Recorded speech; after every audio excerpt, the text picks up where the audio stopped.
Mr. President, Dr. Biden, welcome to Canada in the House of Commons.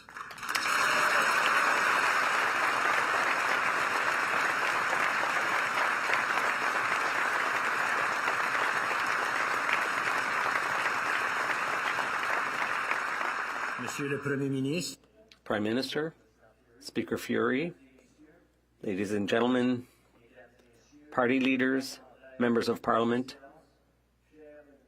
Your Excellencies, guests, allow me to welcome you to this very special event.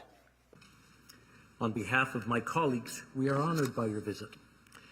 As we come together under one roof, we take a moment to celebrate the friendship and the shared values of our countries. We celebrate our people and the history of cooperation between Canada and the United States. A prime example of this cooperation can be seen in my hometown, North Bay, in the riding of Nipissing-Temiskaming, where Canadian and American military personnel work side by side at NORAD to ensure our safety by patrolling the skies of North America.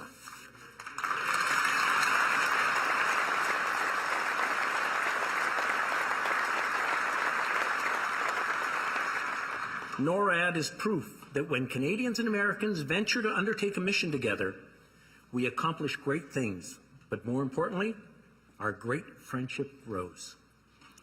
This visit reminds us all that we must never take our friendship, this cooperation, these shared values for granted.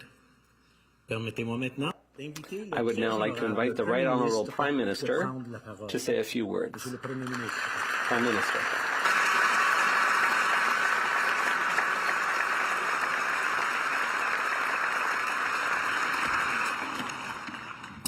Thank you, Mr. Speaker.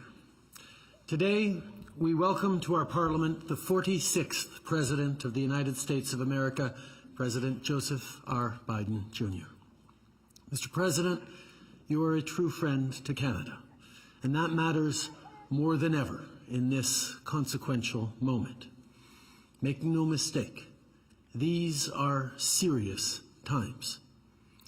When the consequences of a warming planet are intersecting with the aftermath of a global pandemic, when an unjustifiable war in Europe has shocked the conscience of the world and exposed the vulnerability of energy markets and supply chains, when families are facing the pressures of inflation and struggling with affordability, when citizens around the world feel anxious about their future and their kids' futures. Mr. President, as it should be, our two nations stand united in this moment, finding solutions side by side. We will continue to work together to create jobs and to build economies and societies that are healthier and more sustainable. The economy, the environment, and security are interwoven. And that has never been more clear. It has never been more clear that everything is interwoven. Economic policy is climate policy, is security policy. People need us to think strategically and act with urgency. And that is exactly what brings us together today. Mr. President, throughout our history, Canada and the United States, as friends and allies, have faced many challenges together. Pandemics, recessions, wars. Here in this House in September 1939, members of Parliament debated going to war. A few years later, Canadian and American soldiers were fighting against fascism shoulder to shoulder. There are battlefields around the world where our soldiers lie in cemeteries, shoulder to shoulder. War has now returned to Europe. As you well know, Mr. President, Canada will continue to stand strong with Ukraine with whatever it takes.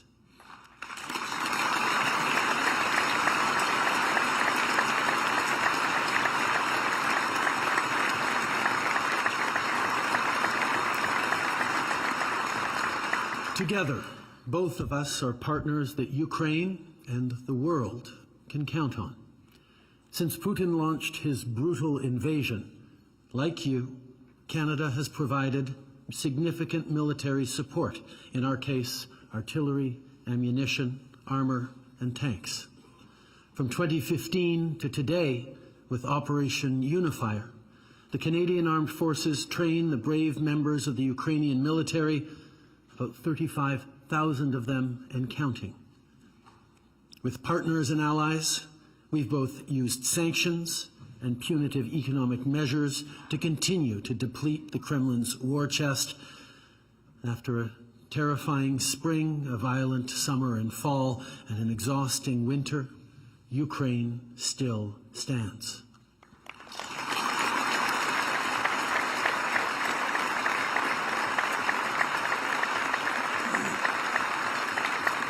Il y a un an, notre ami, le président 1 year ago, our friend President Zelensky addressed this chamber to thank us for having supported him from the beginning.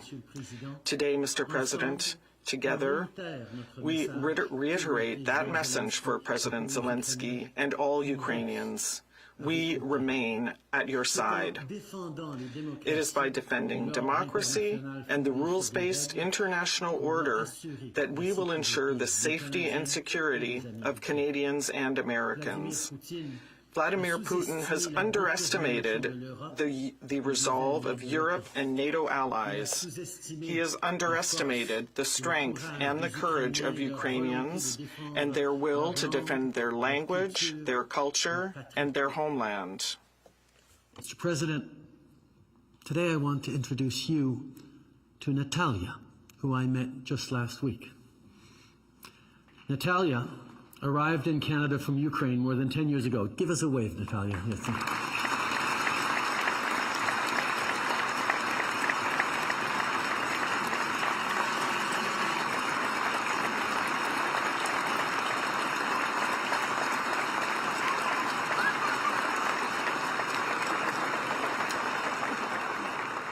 She arrived in Canada from Ukraine more than 10 years ago. She's safe here with her family, but she still has a lot of loved ones in Ukraine. Every time she hangs up after speaking with a cousin or a friend, she feels a twinge in her heart, wondering if this conversation might be their last. Mr. President, we cannot and will not let Natalia's loved ones down. The Ukrainian people are counting on us. We must stand shoulder to shoulder with Ukraine with as much as it takes, as long as it takes.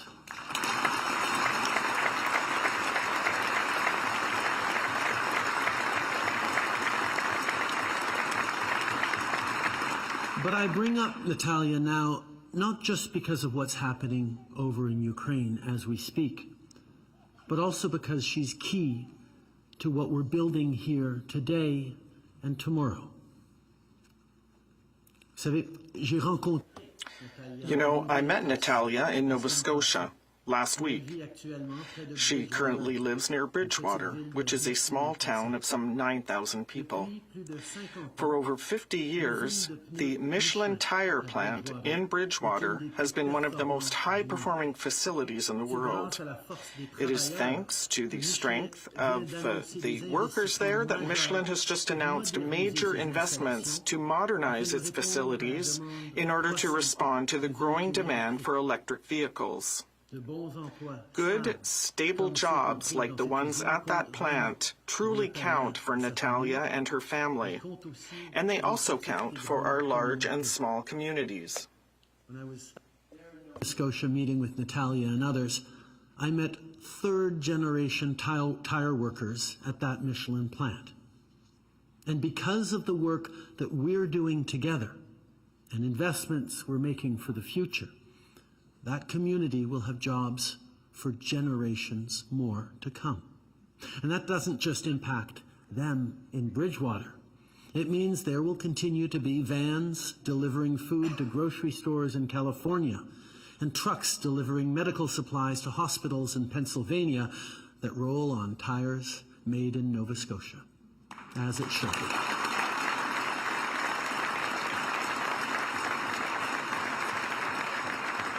Mr. President, in 1987, Ronald Reagan addressed this House in a final big push towards the first Canada-U.S. Free Trade Agreement. He pointed out that the U.S.-Canadian border was a meeting place rather than a dividing line. More than 30 years later, our border is no longer just the place where we meet each other. It's the place where we will meet the moment. It's a place where we will meet the future. A future not only with good jobs, but good, stable careers for generations to come. See, we're also joined today by steel workers from Dofasco in Hamilton. One of them is Neil. Why don't you stand up, Neil?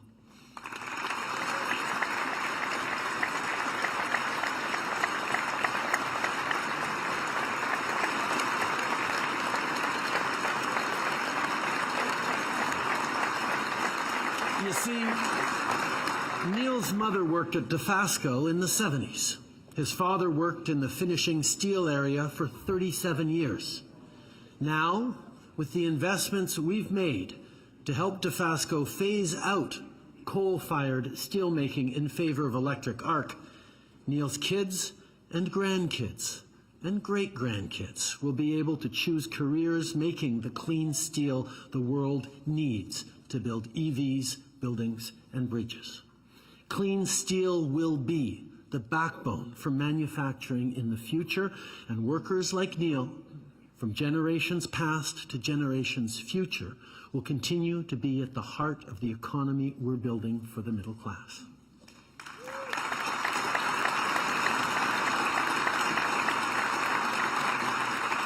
See, economic policy is climate policy, is security policy. With growing competition, including from an increasingly assertive China, there's no doubt why it matters that we turn to each other now to build up a North American market on everything from semiconductors to solar panel batteries.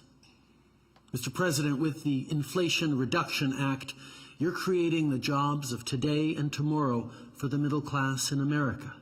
And this also means more clients for Canadian critical minerals processors, for our clean energy innovators, for our integrated auto workers, for our farmers, growers and producers, and so many others. It's an example of how we can make progress at home and as partners. Pour soutenir les To support good jobs in the economy of the future, Canada has one of the greenest electrical grids in the world. Some 83% of our electricity is already carbon neutral, and we are on target to achieve 100% clean energy by 2035. To do so, we are working with local communities, including projects led by Indigenous communities across the country, whether it be for solar panels or wind turbines. And all of our clean electricity exports go to the United States. Worldwide, we must all accelerate our transition to renewable energy. This week, the UN Intergovernmental Panel on Climate Change published a new report showing that our planet will achieve a critical threshold in terms of climate change over the coming decade. That means more heat waves, more drought, more floods, and more endangered species. When I think of the families I met on the Atlantic coast last fall who saw their houses being torn to pieces by Hurricane Fiona. When I think of the people of Lytton, BC, whose town burned because of a wildfire during a record-breaking heat wave. I know that responsible leadership means doing more to fight climate change, more to protect families. Climate policy is economic policy, is security policy. En tant que dirigeant, as leaders, our people's security is our top priority. Not only do we have to keep up the good work, we have to do more and faster. And I know you agree, Mr. President. I remember our discussion in 2016 on climate change when you were here in Canada as Vice President. You met with the premiers of the provinces and territories, as well as with Indigenous leaders. That same day, at the First Ministers' meeting, our government adopted the Pan-Canadian Framework on Clean Growth and Climate Change, which essentially puts a nationwide price on pollution. I'm pleased to be your host again today, knowing that environmental protection remains one of your top priorities.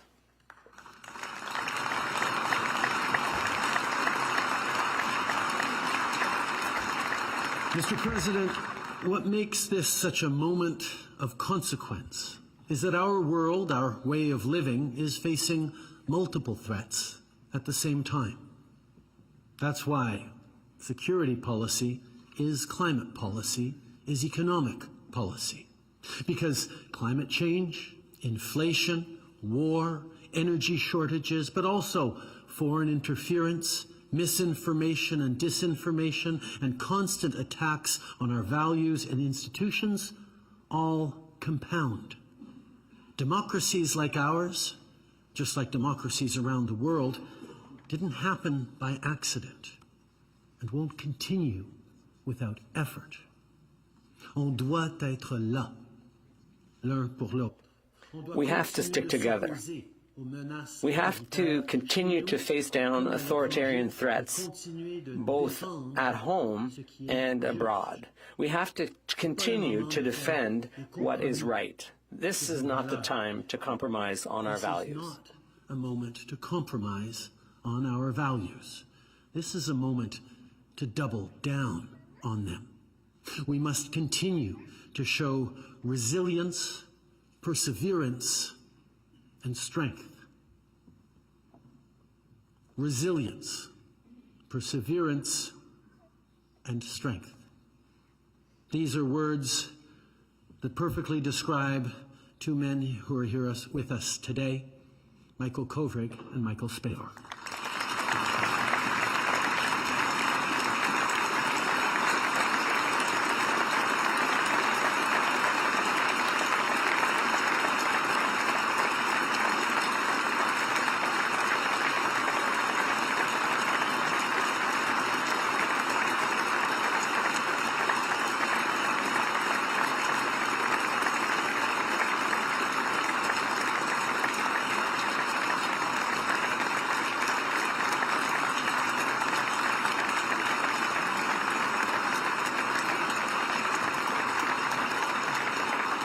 Mr. President, when the plane transporting the two Michaels landed on Canadian soil after more than 1,000 days of arbitrary detention in China, Canadians proved that resilience, perseverance, and strength are more than just lofty ideals.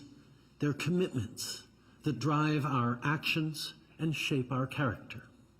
Canada got the two Michaels home, and we did it the right way. Not just by respecting the rule of law, but by anchoring ourselves to it. When under great pressure to undermine our commitment to our agreements and treaties and to the rule of law, we did not capitulate. We did not abandon our values. We doubled down, and we rallied our allies against arbitrary detention, and through that, with your support and your leadership, Mr. President, the rule of law prevailed and the Michaels came home.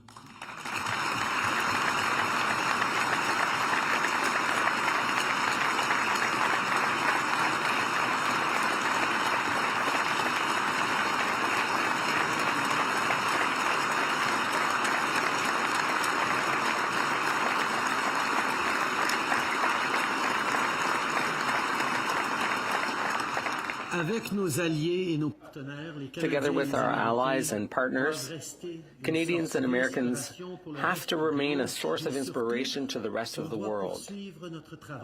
But above all, we have to keep up the good work. Every day, we have to do what needs to be done to build a better future for people like Neil and Natalia, their kids and grandkids. And we will meet this moment. Mr. President, in your most recent powerful State of the Union, you encouraged the American people to stay optimistic, hopeful, and forward-looking. Well, this is a vision that Canadians share too. So let's keep working hard, and together, let's continue to build a better future for our people. Welcome to Canada, my friend. Ladies and gentlemen, the President of the United States of America, Joe Biden.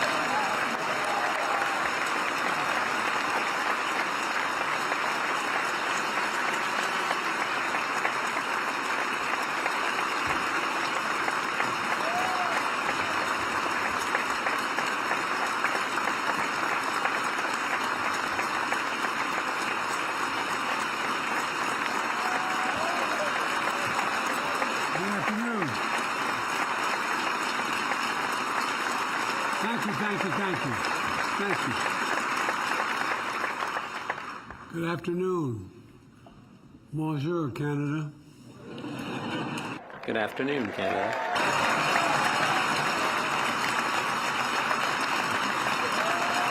I must tell you,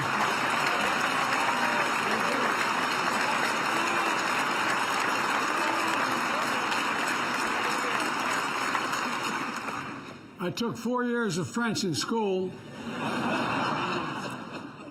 First time I attempted to make a speech in French,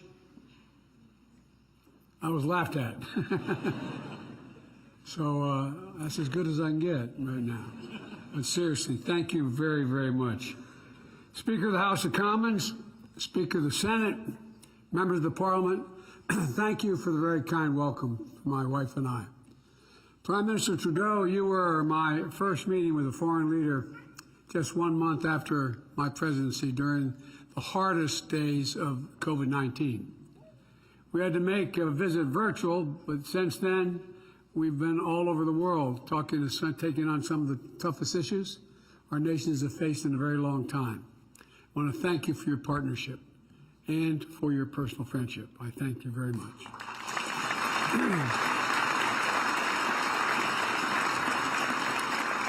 Jill and I are grateful for the hospitality you and Sophie have shown us. Ladies and gentlemen, I'm honored to have the opportunity to uphold a tradition carried out by so many of my predecessors in addressing the hallowed halls of the Canadian democracy, although this is a different hall. You've done a hell of a job here. This is really beautiful. It's really very beautiful. This is a custom that speaks to the closeness of our relationship. Americans and Canadians are two people, two countries, in my view, sharing one heart. It's a personal connection. No two nations on earth are bound by such close ties, friendship, family, commerce, and culture. Our labor unions cross borders. So do our sports leagues. Baseball, basketball, hockey. Listen to this, hockey. I have to say, I like your teams except the Leafs.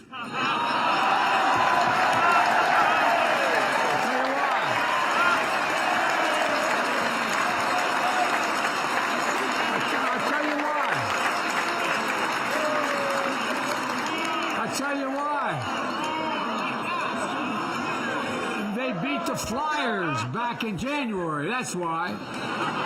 And if I didn't see that, I married a Philly girl. If I didn't say that, I'd be sleeping alone, fellas. I like you, but not that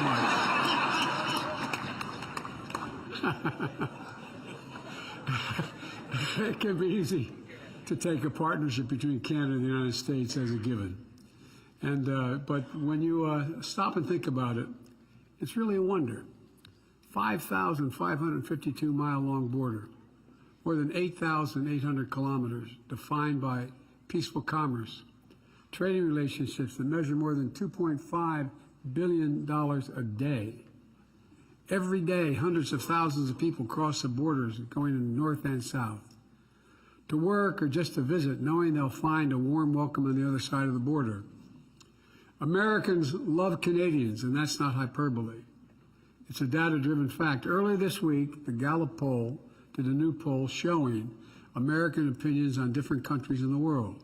This is a fact. Canada ranked at the very top. 88% favorable rating among Americans.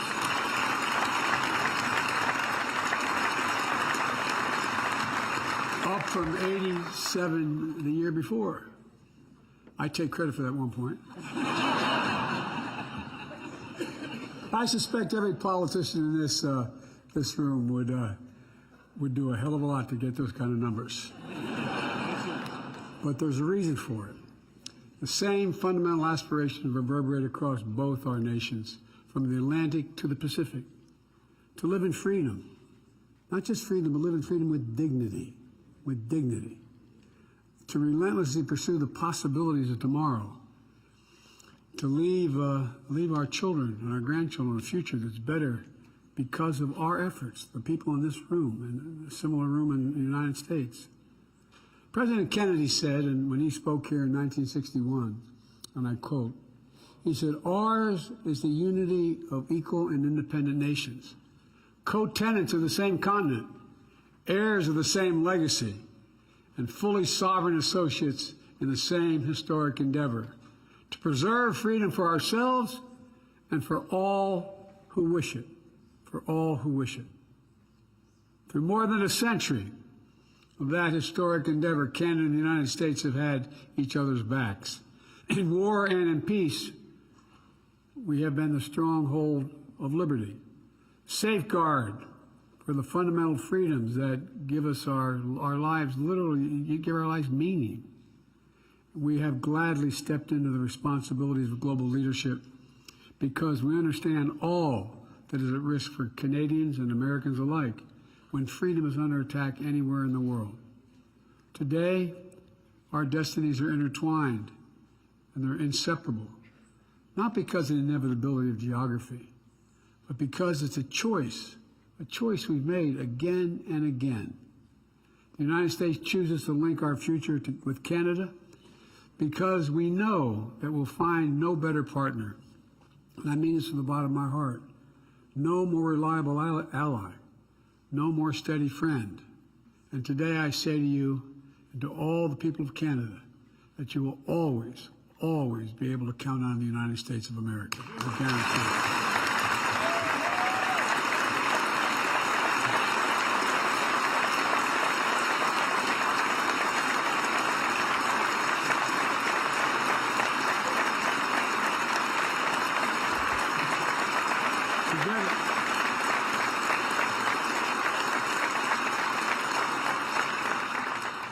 Together, we have built a partnership that is an incredible advantage to both our nations. That doesn't mean we never disagree, as any two countries will do from time to time. But when we disagree, we solve our differences in friendship and in goodwill, because we both understand our interests are fundamentally aligned. As we stand at this inflection point in history, I had a professor who once explained an inflection point as you're going down the highway 60 miles an hour and you rapidly turn in one direction 5 degrees and never get back on the same path again. But you're on a different course where the decisions we make in the coming years will determine the course of our world for decades to come. It happens every 5 or 6 generations, but we're at that point. Nothing gives me greater confidence in the future than knowing Canada and the United States stand together still. Today, I'd like to speak a little bit about the future, if I may. A future that's ours to seize. You know, I get criticized at home sometimes for saying that I used to always, President Obama used to always kid me because I'd always say to him in our private meetings, the country's never more optimistic than its president or its leaders. Well, I have never been more optimistic in my life about the prospects. I really mean this from the bottom of my heart. We are so well positioned. The future built around our shared responsibilities, prosperity, security, shared values. First, it's a future built on shared prosperity, where Canada and the United States continue to anchor the most competitive, prosperous and resilient economic region in the world. That's a fact. That's just a fact.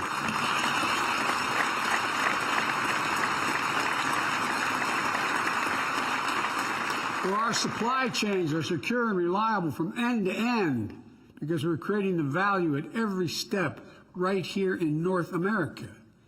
We're mining critical minerals, to manufacturing, packaging the most advanced semiconductors in the world, to producing electric vehicles and clean energy technology together. A future where we understand that economic success is not in conflict with the rights and dignity of workers or meeting our responsibilities addressing the climate crisis, but rather those things depend on us doing that. Depend on us doing that.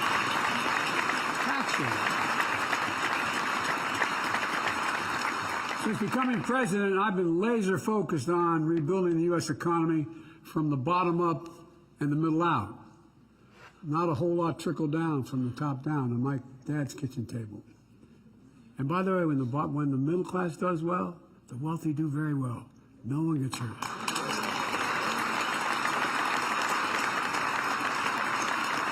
The United States made historic, and to the chagrin of some of our critics in the press, bipartisan investments in infrastructure, innovation that are already bringing together and delivering concrete benefits to the American people.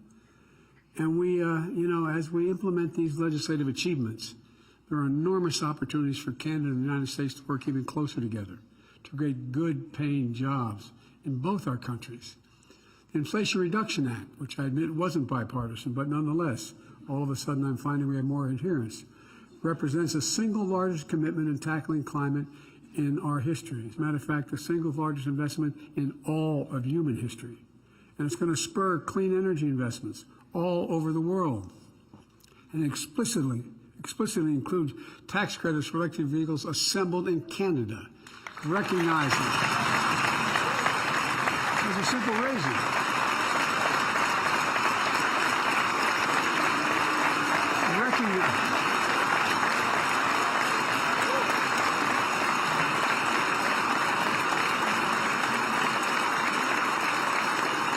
Recognizing how interconnected our auto industries are and our workers are. I am the most pro-union president America's ever had. And I speak to a hell of a lot of Canadian union members. Look, this is a model for future cooperation, with both our nations investing at home to increase the strength of our industrial basis, making sure the products manufactured in North America are not only manufactured, but they're the best in the world. You know, we're going to amplify our shared commitment, climate action, while growing our economies. If I could just stop for just a second and say, you know, when I announced for president, I was always known as one of those kind of green Democrats, and Republicans used to be the same in my place. Well, guess what? I didn't announce my environmental plan. And I was getting beat up. Why is Biden all of a sudden changing? Well, the reason is I brought all the unions together. I brought them into the White House, not a joke, because they all said we're going to lose our jobs. And I pointed out, guess what? Every single solitary initiative required to deal with the environment creates union jobs, creates thousands of jobs, thousands of jobs.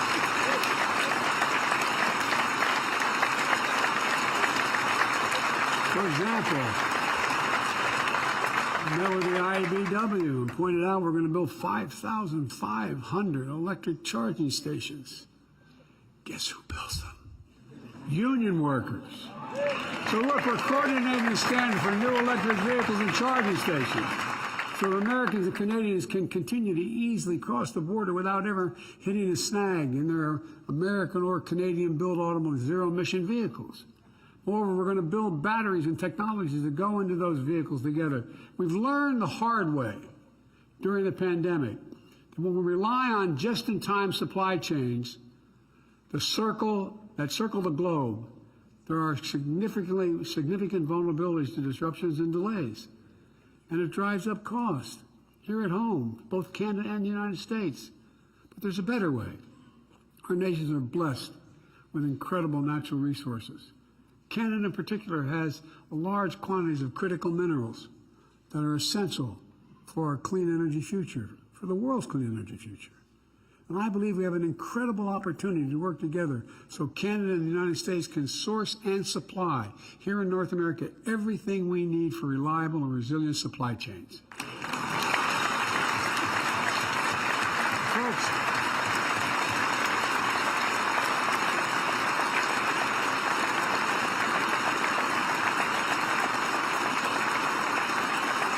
Folks, to help make our critical mineral supply chains the envy of the world, the United States is making funding available under the Defense Production Act to incentivize American and Canadian companies to responsibly mine and process critical minerals needed for electric vehicles and stationary storage batteries.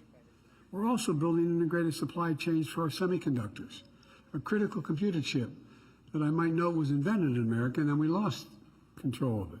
We not only control it, we lost producing them. And the power of so much of our daily lives. The IBM plant in Bromont, Quebec, is the largest semiconductor packaging and testing facility in North America. Chips made in Vermont in upstate New York are shipped to Bromont to be packaged in electronic components. But now Bromont is expanding with the support of the Canadian government. And there's going to be a lot more work to do. Thanks to the Bipartisan Chips and Science Act I signed into law last year, companies are breaking ground for new semiconductor plants across the United States, representing billions of dollars in new investments in American high-tech manufacturing. $12 billion from Taiwan Semiconductor Manufacturing Company in Arizona. $20 billion in counting for Intel in Ohio. $100 billion in New York, the single largest investment of its kind ever in the world. And chips began to roll off these new production lines in America. A lot of them are going to be coming to Canada to be packaged. And that's a lot of jobs, good paying jobs. And today I'm also making available through the Defense Production Act $50 million to incentivize more U.S. and Canadian companies to invest in packaging semiconductors and printed circuit boards. Look, that brings me to a second pillar of our future. Because of our shared prosperity is deeply connected to our shared security. In the past years have proven that Canada and the United States are not insulated from the challenge that impact the rest of the world. The world needs Canada and the United States working together with our partners around the world to rally strong and effective global action. Nowhere is that more obvious than our united response to Russia's brutal aggression against Ukraine. We've stood together to defend sovereignty, to defend democracy, to defend freedom for ourselves and all who wish it. As I told President Zelensky when I visited with in Kyiv last month, people all over the world are with the brave people of Ukraine. And you have to ask us, aren't you amazed of the personal bravery they're showing? It's incredible. It's incredible. Folks, I know there's a large Ukrainian diaspora here in Canada, not just the lovely lady we were all introduced to a moment ago, who feel the same way. Canada and the United States, together with a coalition of 50 nations we've jointly worked to put together, are making sure that Ukraine can defend itself. We're supplying air defense systems, artillery systems, ammunition, armored vehicles, tanks, and so much more. Tens of billions of dollars so far. Together with our G7 partners, we're imposing significant costs on Russia as well, denying Russia critical inputs to its war machine. We're independently holding Russia accountable for the war crimes and crimes against humanity that Russia is committing and continues to commit as I speak today. And Canada and America alike have opened their arms to Ukrainian refugees. Our people know well the high price of freedom. Our peace tower, your peace tower, stands testament to the sacrifices of more than 60,000 brave Canadians who perished in World War I, forever making this nation a champion of liberty. In the words of a Canadian poet, Lieutenant Colonel John McCree, still call to us from Flanders Field, echoing their charge through the ages. And I quote it, "To you from failing To you, from failing hands, we throw the torch to you to hold it high. So today, let's once more affirm that we're going to keep that torch of liberty burning brightly and support the Ukrainian people. We'll not waver.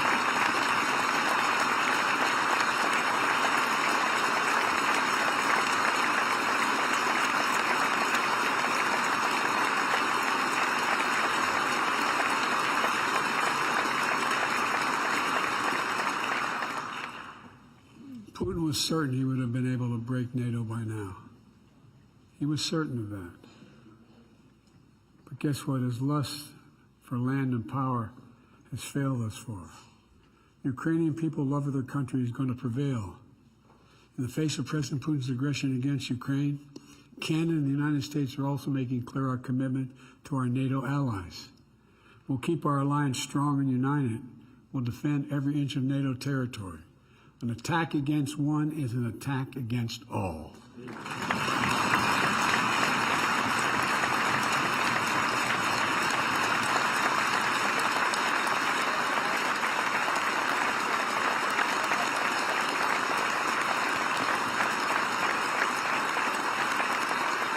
And as we look forward to the 75th anniversary of NATO next year, Canada and the United States share a responsibility and a commitment to make sure NATO can deter any threat, defend against any aggression from anyone.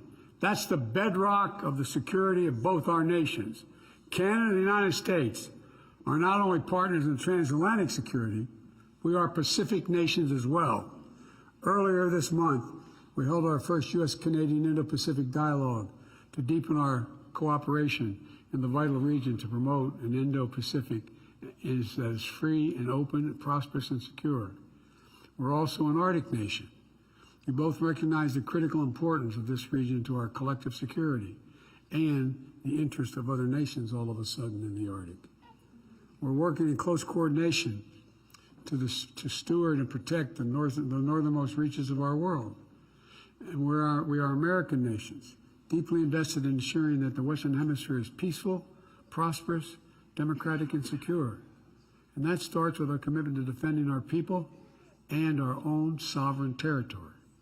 NORAD is the only binational military command in the world. NORAD is the only binational military command in the world. Yet another way in which our partnership is exceptional. It is an incredible symbol of the faith we have in one another and the trust we place in each other's capabilities.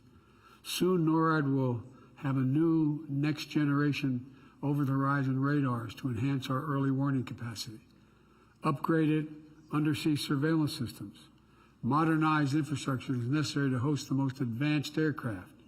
And I'm looking forward to continuing to work in close partnership with Canada as we deliver on these needs so that our people can continue to rest soundly, knowing NORAD is in the watch. Folks,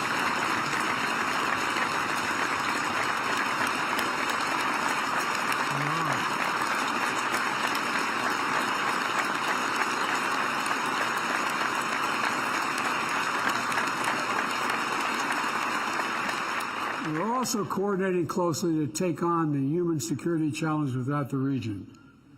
We're working in partnership with the people of Haiti to try to find ways to provide security, humanitarian assistance, and to help strengthen Haiti's stability. We're tackling the scourge of synthetic drugs that are devastating Canada and American communities, particularly our young people. Fentanyl is a killer, and almost everyone knows someone who has been affected by this, lost a child or lost a friend. Canada and the United States are working closely with our partner Mexico to attack this problem at every stage, from the precursor chemicals shipped from overseas, to the powders, to the pills, to the traffickers, moving into all of our countries. And we all know synthetic opioid epidemic has its roots around the globe, not just here. So today we're announcing a commitment to build a new global coalition of like-minded countries led by Canada and the United States to tackle this crisis. This is about public health. It's about public health.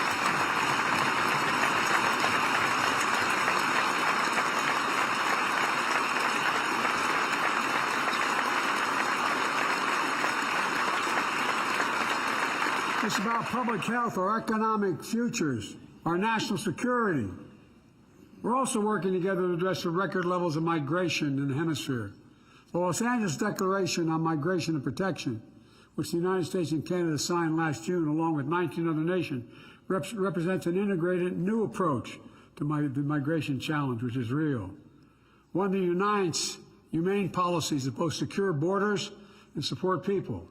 In the United States, we're expanding legal pathways for migration to seek safety and on a humanitarian basis, while discouraging unlawful migration that feeds exploitation and human trafficking.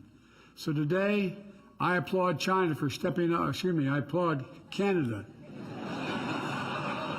You can tell what I'm thinking about China. I won't get into that yet. I applaud Canada for stepping up with similar programs, opening new legal pathways for 1,500 migrants to come to Canada from countries in the Western Hemisphere. At the same time, the United States and Canada will work together to discourage unlawful border crossings and fully implement the updated Safe Third Country Agreement.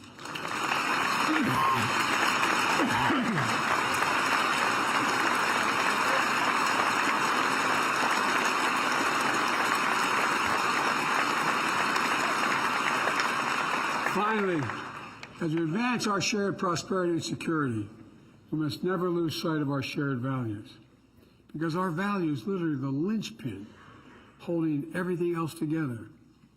Welcoming refugees and seeking asylum seekers is a part of who Canadians and Americans are. In fact, the United States recently launched a new private sponsorship program for refugees. We call it Welcome Corps, which draws on Canadians' decades of leadership in refugee resettlement, where both countries build upon the nation-to-nation relationship with Native Americans and First Nations. We've both been influenced and strengthened by the contributions of generations of immigrants. We believe to our core that every single person deserves to live in dignity, safety, and rise as high as their dreams can carry them. We strive to defend human rights, to advance equality and gender equality, to pursue justice and uphold the rule of law. I want to note the outstanding work Canada has done to build a coalition of nearly 70 countries endorsing the Declaration Against Arbitrary Detention and State-to-State Relations.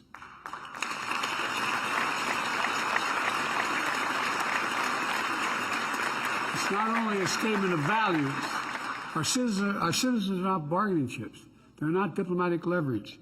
They're human beings with lives and families that must be respected. And I'm very glad to see the two Michaels, Michael Scarborough and Michael Kovrin. They're safely back to their families after more than 1,000 days. 1,000 days in detention. If my mother were here, she'd say, God bless you both.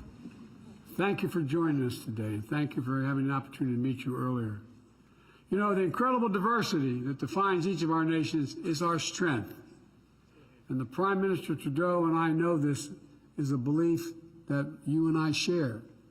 We both build administrations that look like America and look like Canada. I'm very proud. I'm very proud that both of us have cabinets that are 50% women for the first time in history.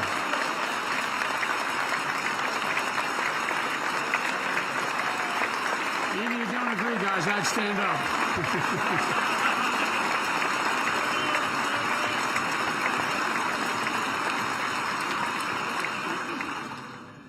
We took the lesson from you, because the bottom line is this.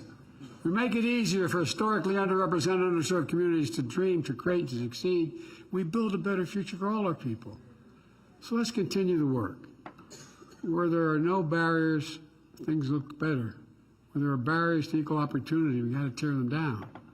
Where inequity stifles potential, where we unleash the full power of our people, where injustice holds sway, let's insist on justice being done. Those are the shared values that imbue all of our efforts, our very democracy, our vitality, and our vibrancy. You know, it's what seems to drive us all. Some places and some persons are kind of forgetting what the essence of democracy is. We have to reach, so what allows us to reach beyond the horizon. Let me close with this. The year after President Kennedy spoke in Canada's Parliament, he delivered a famous speech at Rice University, issuing a challenge for Americans to go to the moon in a decade's time. And you remember what he said? You probably do, because we had to learn it when we were in school. We choose to go to the moon in this decade and do other things not because it's easy, but because they are hard. Because that challenge is one that we are willing to accept, one that we're unwilling to postpone, and one which we will win. That speech tapped into something deep in America's character, something powerful, a belief that we can do big things. If you hold a second, just think about it. Turn on the television the last 2 years, whether it's in your country or mine. After 2 years of COVID, people began to wonder, can we still do big things? Big things. We sure in hell can. That confidence, I believe it with every fiber in my being, that confidence can make the most audacious dreams reality. In less than 7 years after Kennedy's speech, the entire world watched humanity left its first footprints on those further shores. It inspired a generation and spurred much of the technology advancement we now enriches our daily lives. Today, our world once more stands at the cusp of breakthroughs and possibilities that have never before even been dreamt of. And Canada and the United States are leading and will continue to lead the way. In just a few days,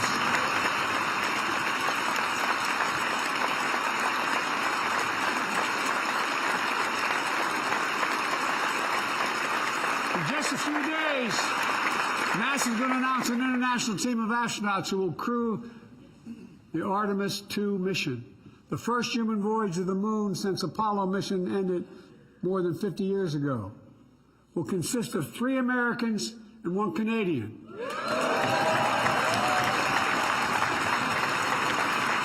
We choose to return to the moon together. Together we'll return to the moon. And from there, we look forward to Mars and to the limitless possibilities that lie beyond. And here on Earth, our children who watch that flight are going to learn the names of those new pioneers. They'll be the ones who carry us into the future we hope to build. The Artemis generation. Ladies and gentlemen, we're living in an age of possibilities. Xi Jinping asked me in the Tibetan Plateau, could I define America? And I could have said the same thing if he asked about Canada. I said, yes, one word. And I mean it, one word, possibilities.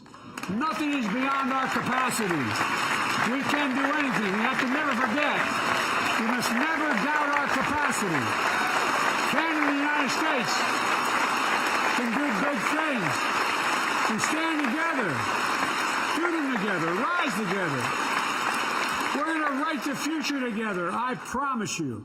God bless you all, and may God protect our troops. Thank you, thank you, thank you.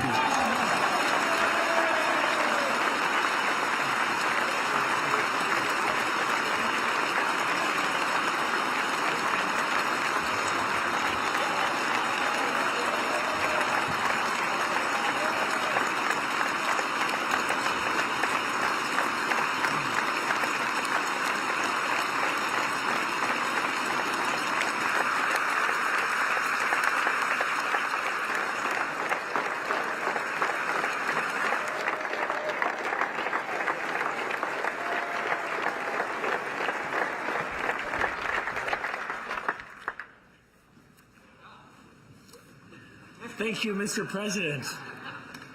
Now I invite the Honourable George Fury, Speaker of the Senate, to say a few words.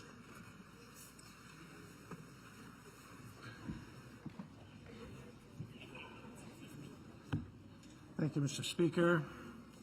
President Biden, Dr. Biden, Prime Minister Trudeau, Madame Gregoire Trudeau, distinguished guests, fellow parliamentarians. On behalf of all parliamentarians and all the guests in this chamber, I have the great honor, Mr. President, of thanking you for your presence and your address before the Parliament of Canada.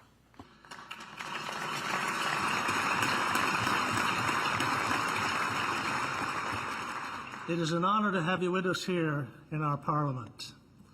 On behalf of all parliamentarians, and indeed on behalf of all Canadians, I would like to express our gratitude for the very powerful words you have shared with us here today. I say, Mr. President, with no small measure of confidence, that your words have touched Canadians everywhere. Your message of hope, unity, and partnership is one that reflects the shared values and ideals that unite us. In May of 1961, when former President Kennedy spoke to our joint session of Parliament, he said that geography made us neighbors, but history made us friends. Your visit today, Mr. President, continues this very strong testament to the firm bond between our two countries, and it is a cherished reminder of our deep friendship. With the return of war in Europe, with the rising global assault on the very foundations of democracy, and with increased threats to the rules-based international order, we find ourselves living in a time of great strife, a time when the world looks to great leaders such as yourself, Mr. President, to restore calm, to strengthen the principles of democracy that unite us, and to ensure that the world is a better place for our children and our children's children. And I know I speak on behalf of all of us when I say that your call for renewed collaboration and cooperation on global security, on climate change, and on economic recovery will not go unheeded. Your lifetime, Mr. President, of dedication to public service, performed with a profound sense of duty as Senator, as Vice President, and now as President, is an inspiration for all of us who strive every day to reflect with honesty and pride the diverse views of those who we represent. Today, more than ever, Mr. President, we must shine a light on the darkness of conflict, chaos, and despair. We must all, despite our differing views and despite our diverging ideologies, come together for the betterment of our people. I believe you expressed it best, Mr. President, when you wrote in your book, Promises to Keep, that if you do politics the right way, you can actually make people's lives better. To make people's lives better, Mr. President, is indeed a path that we must all follow in public life. And it is right and fitting that we take this journey together as Canada and the United States of America. For the great task before all of us is to make this world a more peaceful and a more prosperous place for everyone. Merci beaucoup, Monsieur le Président. Thank you, Mr. President. Thank you, Mr. President.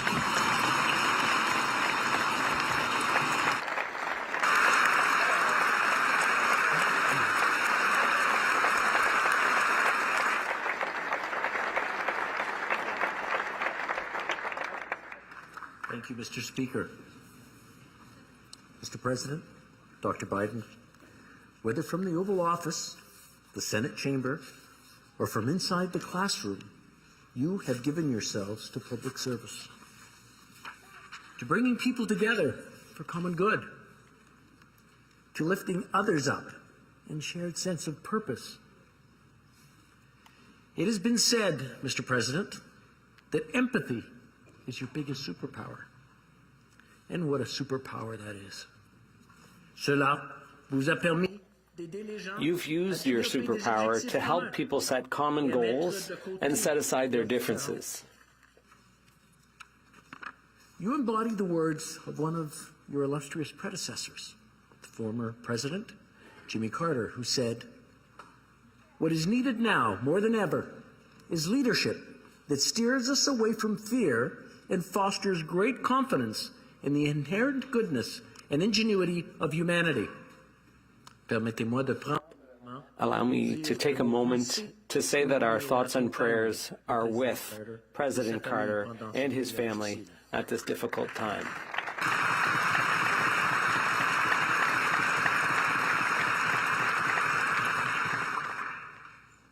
I'll wait till the translation's done. Mr.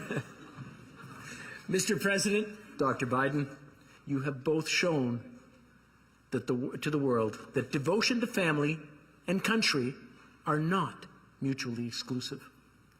The events of your lives, some heartbreakingly tragic, stand testament to how a life of dedication to family nourishes and strengthens us so that we may better serve others. Indeed, Mr. President, you have shown through example and deed the transformative power of leadership from the heart. For this, we thank you very much. Merci d'être ici aujourd'hui. Thank you for being here today.